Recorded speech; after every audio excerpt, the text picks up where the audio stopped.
اعوذ باللہ من الشیطان الرجیم بسم اللہ الرحمن الرحیم الحمدللہ رب العالمین والصلاة والسلام علی اشرف الانبیاء والمرسلین ولعنۃ اللہ علیہم اجمعین انما یرید اللہ لیذھب عنکم رجس اہل البیت ویطہرکم تطہیرا اللہم صل علی محمد وآل محمد۔ میں نے جو آپ کے سامنے کل حکمت بیان کی تھی کہ جس میں مولا علی نے فرمایا تھا عقل انسان کا سب سے بڑا سرمایہ ہے، ادب انسان کی سب سے بڑی وراثت ہے اور مشورہ انسان کے لیے سب سے بڑا مددگار ہے۔ یہ میں نے آپ کے سامنے فرمایا تھا اور آپ کے سامنے بیان کیا تھا۔ آج انسانی حسن کیا ہے؟ انسانی حسن، انسان کا حسن کیا ہے؟ مثال کے طور پہ اگر انسان کوئی عمارت بناتا ہے، اس عمارت کو حسین بنانے کی کوشش کرتا ہے، جو اس نے عمارت کھڑی کی ہے اس کو حسین بنانے کی کوشش کرے گا، خوبصورت بنانے کی کوشش کرے گا۔ اسی طرح اللہ تعالیٰ کی ذات نے انسان کی خلقت اتنی حسین بنائی ہے کہ اللہ تعالیٰ نے بنانے کے بعد فرمایا، ارشاد کیا، اے لوگو ہم نے تمہاری خلقت کے بعد اللہ تعالیٰ کی ذات نے کہا کہ ہم نے تمہاری خلقت حسین اور خوبصورت بنائی، ہم نے تمہاری خلقت حسین اور خوبصورت بنائی ہے۔ اس لیے اللہ تعالیٰ نے انسان کی ذات کو اشرف المخلوقات، سب سے بلند درجہ عطا کیا انسان کی ذات کو۔ کہا اللہ تعالیٰ نے فرما دیا، اے انسان، اے لوگو ہم نے تمہاری خلقت بہت حسین اور خوبصورت بنائی۔ اب اللہ تعالیٰ کی ذات نے ہماری خلقت اتنی خوبصورت بنائی ہے تو اس کے اندر ہمیں خلق اور اخلاق کے ذریعے ہم نے اپنی روح اور اپنے نفس کو خوبصورت بنانا ہوگا، اپنے اندر کو خوبصورت بنانا ہوگا۔ اگر اللہ تعالیٰ کی ذات نے ہماری خلقت اتنی حسین بنائی ہے تو اس کے اندر یہ خوبصورتی ہمیں خود پیدا کرنی ہوگی، اور وہ کیسے پیدا ہوگی؟ وہ خلق اور اخلاق سے پیدا ہوگی۔ ہمارے اندر کی خوبصورتی خلق اور اخلاق سے پیدا ہوگی۔ ہم اپنے جسم کو خوبصورت بنانے کے لیے بہت محنت کرتے ہیں، ہم اپنے جسم پر خوبصورت لباس کی زینت بناتے ہیں، اپنے جسم کو خوبصورت لباس کی ہم خوبصورت لباس درزی سے سلواتے ہیں، اپنے جسم کو خوبصورت بنانے کے لیے شیمپو لگاتے ہیں، صابن لگاتے ہیں، کریمیں لگاتے ہیں، عورتیں میک اپ لگاتی ہیں، کس قسم کے ہر قسم کی چیزیں کرتے ہیں جس سے ہمارا جسم، ہمارے دیکھنے کا انداز خوبصورت ہو جائے، لیکن اپنے نفس اور اپنے روح کی خوبصورتی کے بارے میں ہم کچھ نہیں کرتے۔ اور وہ خوبصورت کیسی ہوگی؟ وہ خلق اور اخلاق سے خوبصورت ہوگی۔ خلق اور اخلاق اگر ہمارا حسین ہوگا تو ہماری روح اور نفس بھی، ہمارا اندر کا حصہ بھی جو ہے وہ ظاہر کی طرح جو ہے وہ بھی خوبصورت ہوگا، ہمارا اندر کا حصہ بھی۔ ہماری روح کی خوبصورتی بھی ہونا بہت زیادہ ضروری ہے، روح کو سنوارنا بھی بہت زیادہ ضروری ہے۔ اور روح کس چیز سے سنورے گی؟ روح کی زینت کیا ہے؟ روح کی زینت خلق اور اخلاق ہے، جس کی وجہ سے روح کی خوبصورتی بڑھے گی، روح سنورے گی۔ جہاں پر قرآن نے احسان کا کہا ہے، حسنات کی تاکید کی ہے، حسنات کا مطلب، احسان کا مطلب حسن ہے، احسان کا مطلب حسن ہے، یعنی اپنے اعمال کو حسین بناؤ، اپنے اعمال کو حسنہ کے ذریعے خوبصورت بناؤ، یہ قرآن کہتا ہے۔ کچھ لوگ ایسے ہوتے ہیں جو ظاہری طور پر بڑے خوبصورت ہوتے ہیں، کچھ لوگ ایسے ہوتے ہیں جو ظاہری طور پر بہت زیادہ خوبصورت ہوتے ہیں لیکن اندر سے اتنے ہی بدصورت ہوتے ہیں۔ اس لیے امیر المومنین مولا متقیان حضرت علی علیہ السلام نے فرمایا، بس یہ چہرے سے تو انسانی شکل کے ہیں لیکن اندر سے جانور۔ مولا متقیان نے کیا فرمایا؟ بس یہ چہرے سے انسان ہے لیکن اندر سے اتنے ہی بڑے جانور، یعنی ظاہری طور پہ خوبصورت ہے لیکن اندر سے اتنے بدصورت ہوتے ہیں، وہ اندر سے اتنے ہی جو ہے یہ بدصورت ہوتے ہیں۔ ادب کیا ہے؟ ادب وہ چیز ہوتی ہے کہ جس سے ہمارا نفس اور ہماری روح خوبصورت نہیں ہوتی۔ توجہ کیجیے گا، ادب وہ چیز ہے جس سے ہمارا نفس اور ہماری روح جو ہے وہ خوبصورت نہیں ہوتی، بلکہ ہمارا عمل خوبصورت ہوتا ہے۔ ادب کے ذریعے ہمارے اعمال خوبصورت ہوتے ہیں، ہمارا عمل خوبصورت ہوتا ہے، حسین ہوتا ہے۔ انسان کی ذات میں ہی ہے کہ وہ خوبصورتی کو پسند کرتا ہے، انسان کی ذات کے اندر ہی ہے، انسان کی نیچر کہ وہ خوبصورتی کو پسند کرتا ہے۔ اچھی بات ہے یہ، اس سے انسان مسجدوں کو، اپنے لباس کو، اپنے گھر کو خوبصورت بنائے گا، لیکن بعض اوقات انسان وہاں خوبصورتی تلاش کرتا ہے جہاں خوبصورتی ہوتی نہیں، اور جہاں خوبصورتی ہوتی ہے وہاں پر انسان تلاش نہیں کرتا، دیکھنا پسند نہیں کرتا۔ اس لیے مولا متقیان حضرت علی امیر المومنین علیہ السلام نے فرمایا، آپ کے خاندان سے، آپ کے ماں باپ سے، آپ کے آباء و اجداد سے جو آپ کو چیز ملتی ہے، وراثت میں ملتی ہے، وہ ادب ہے۔ یہ وراثت نہیں ہے کہ آپ کو مال و دولت، زمین کا ٹکڑا یا اس طرح کی کوئی چیز ملے۔ اصل وراثت، اصل جائیداد، اصل وراثت، اصل ورثہ جو آپ کو ملتا ہے وہ ادب ہے۔ ادب کی اتنی اہمیت ہے، اتنی مقام ہے ادب۔ ادب کے ذریعے خلق اور اخلاق ہمارا اچھا بنتا ہے، سنورتا ہے، ہماری روح بھی سنورتی ہے۔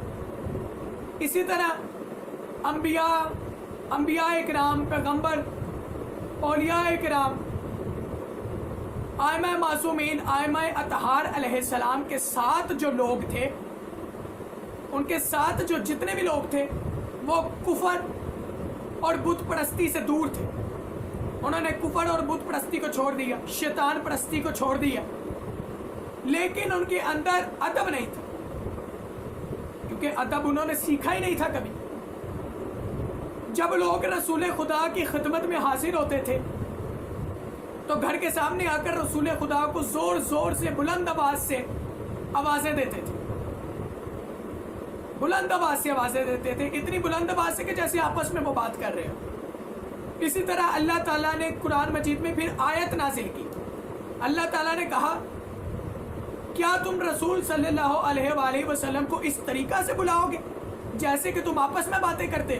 یہ کیا طریقہ ہوا بلانے کا؟ اللہ تعالیٰ نے فوراً قرآن میں آیت نازل کی کہ نہیں، کہ تم رسول کو اس طریقہ سے نہیں بلا سکتے، اس طریقے سے تم رسول کو نہیں بلا سکتے، نہیں بلا سکتے تم اس طریقے سے رسول۔ یہ ادب کے ساتھ تم رسول خدا کو بلاؤ، جیسے تم آپس میں اپنے آپ کو بلاتے ہو اس طریقے سے نہیں بلا سکتے۔ اس لیے ادب سے رسول خدا کی ذات کو بلاؤ، رسول خدا کا مقام ہے پوری دنیا میں، عالم بشریت میں سب سے زیادہ مقام رسول خدا صلی اللہ علیہ وسلم کا، اس لیے ادب سے بلاؤ۔ اور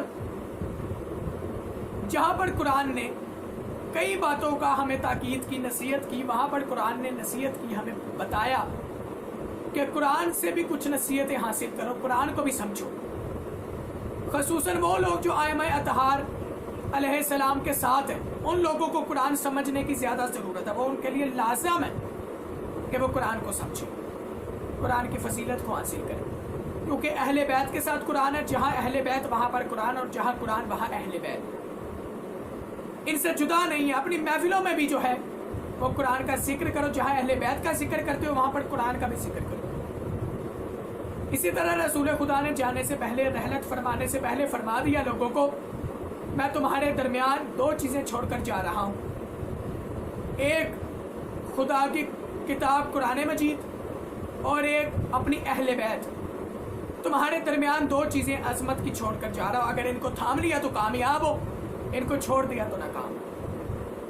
کیونکہ 19 رمضان، آج 20 رمضان المبارک ہے، کل 19 رمضان المبارک تھی، اور کل 21 رمضان المبارک ہوگی کہ جس میں حضرت علی علیہ السلام کی مظلومانہ شہادت کا دن ہوگا، اور وہ بھی میں عالم اسلام کی خدمت میں تعزیت عرض کرتا ہوں۔ اور اب میں موضوع کی طرف آؤں، امام صادق علیہ السلام نے فرمایا، ہماری باتیں بہت دشوار ہوتی ہیں، ہے کوئی سمجھنے والا؟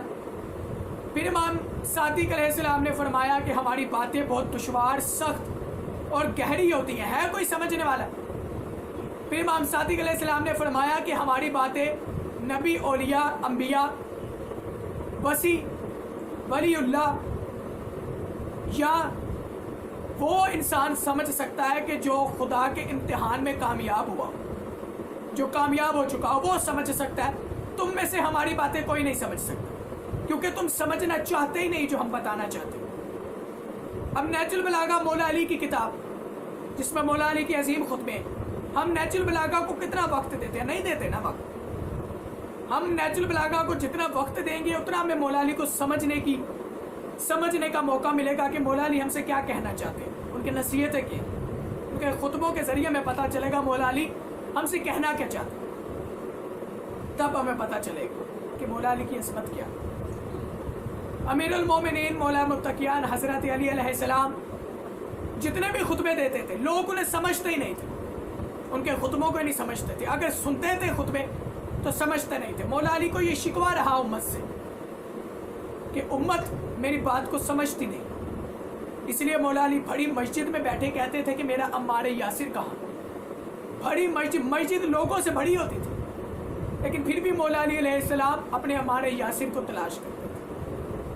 وہ کہاں؟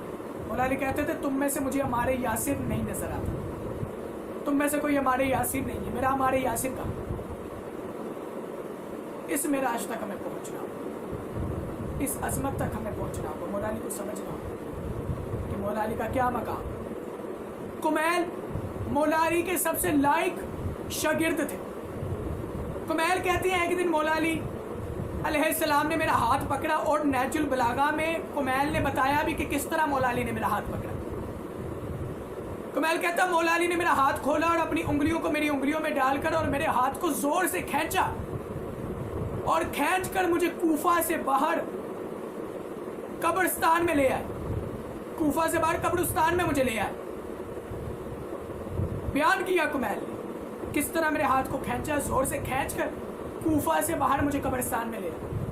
اور مولا علی نے حسرت بڑی آواز میں کہا، بڑی آواز میں کہا، اے کمیل میرے سینے میں سمندر، اس سینے میں سمندر، لیکن اس کو سمجھنے والا، اس کو سننے والا کوئی نہیں. میرے اندر علم کا سمندر ہے. مولا علی نے حسرت بڑی آواز میں کہا کمیل سے، میرے اندر اس سینے کے اندر سمندر ہے، لیکن سمجھنے والا ہی کوئی نہیں. علم کا سمندر ہے، کوئی علم لینے والا ہی کوئی نہیں. مولا علی سلونی کہتے رہے کہ مجھ سے پوچھو، میں جانتا ہوں، میں زمین سے زیادہ آسمان کے رستے جانتا ہوں. حسرت بڑی آواز میں مولا علی کہتے ہوتے تھے کہ مجھے سمجھو، میں سب کچھ بتاؤں گا، لیکن سمجھنے والا کوئی نہیں تھا. اس لیے مولا علی بڑی مسجد میں کہتے تھے کہ میرا عمار یاسر کا شکوہ رہا مولا علی کو، اور حسرت بڑی آواز میں ہی چلے گئے. حسرت پر کوئی سنتا ہی نہیں تھا، حسرت میں مولا علی چلے گئے، کوئی سمجھ نہیں پایا مولا علی. اس لیے مولا علی مسجد میں آئے، روزہ رکھا، اور ابن ملجم نے خدا کی لعنت ہو اس نے تلوار سے وار کیا مولا علی پر. اور مولا علی کی عظمت اتنی ہے کہ جب مولا علی مسجد میں داخل ہوئے تو یہ سو رہا تھا. مولا علی نے اسے ٹھوکر سے جگایا، کہا کہ اٹھو نماز کا وقت ہو گیا. مولا علی جانتے تھے یہ وار کرے گا. مولا علی نے اسے جگایا اور مولا علی نے اذان دی اور سجدے میں سر رکھا تو مولا علی پر اس نے وار کی. اور مولا علی کی اتنی عظمت کہ مولا علی 3 دن تک زندہ رہے اور قرآن کی تلاوت کرتے رہے. ہم قرآن کو کتنا سمجھتے ہیں؟ مولا علی آخری وقت میں بھی قرآن کی تلاوت کرتے رہے، لیکن ہم قرآن کو کتنا سمجھتے ہیں؟ ہمیں بھی قرآن کو اور مولا علی کو سمجھنے کی ضرورت ہے. دعا رب کائنات ہمیں مولا علی کو سمجھنے کی توفیق عطا فرمائے، اور مولا علی کی کتاب نہج البلاغہ کو سمجھنے کی توفیق عطا فرمائے، جس طرح مولا علی چاہتے تھے کہ دنیا مجھے سمجھے. آج کے اس دور میں بھی مولا علی کو سمجھنے کی اللہ تعالیٰ ہمیں توفیق عطا فرمائے، اور عزاداروں کو مولا علی کے شیعان حیدر قرار کو اللہ تعالیٰ اپنے حفظ و امان میں رکھے. اللہم صلی علی محمد و علی محمد.